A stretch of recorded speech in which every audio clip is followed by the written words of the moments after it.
Anong balita mga pare ko Matapos na ngang cleared ito si Christian Coloco para sa NBA. Naharang nga itong maglaro dahil sa kanyang blood clot issue. Kamustahin natin ang kanyang magiging status para sa LA Lakers. Pero bago muna natin pag-usapan yan mga pre, para sa Golden State Warriors, no Stephen Curry, no problem dito sa laban nila sa New Orleans Pelicans.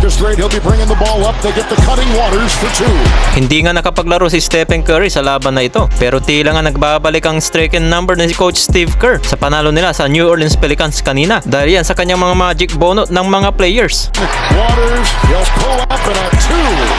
Sa bounce back game ng ginawa nitong si Buddy Hield na maraming nagbabash nung nakaraang laro nila, ay pinatunayan naman dito ni Buddy Hield dito sa laban na ito ay walang Stephen Curry at Andrew Wiggins.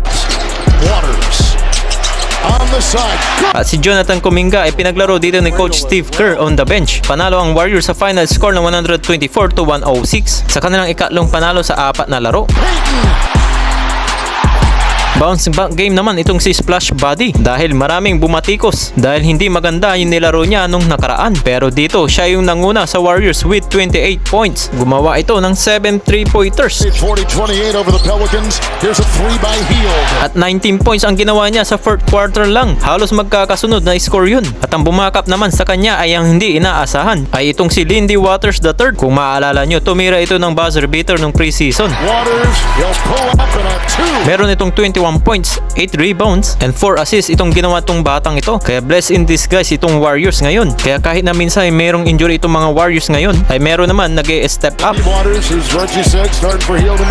Dahil dyan ay lumalakas ang loob ng mga batang players, kagaya nga ni Lindy Waters. Ang maganda sa Warriors ay umaasa sila sa kanilang magandang sistema, kahit na nandyan pa ang kanilang superstar na si Stephen Curry.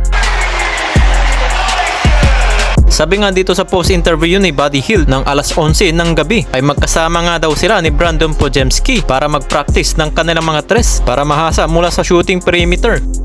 Para naman dito sa balita ni Christian Coloco, tapos nga itong kunin ng Los Angeles Lakers ay ang former Raptor center ay naharang nga itong maglaro ng kanyang blood clot issue. Ito rin ang dahilan kaya napaagang retirement ni Chris Bosh, ang former teammates ni LeBron James sa Miami Heat. Kaya hindi rin dito nakapaglaro si Christian Coloco ng preseason. Ayon naman dito kay Shams Charania ng ESPN, ay pinayagan na ito ng NBA na maklear na ito at makakapaglaro na nga ito sa liga. Magsisimula na nga ito mag-ensayo para sa Lakers ngayong linggo at posibleng na nga natin makita ito sa magiging lineup dito ni JJ Redick. Offensive at defensive player itong batang ito para magiging katulong dito ni Anthony Davis sa loob dahil nga sa plano nila na maging power forward dito si Anthony Davis. At sinabi rin mismo yun ni Anthony Davis sa kanyang interview na naglalaro na siya ng bilang isang power forward, hindi na sa sentro. Kaya ano kaya magiging impact dito ni Christian Coloco kapag naglaro na ito sa court? Yan ang mga susunod natin aabangan sa mga laro dito ng Lakers.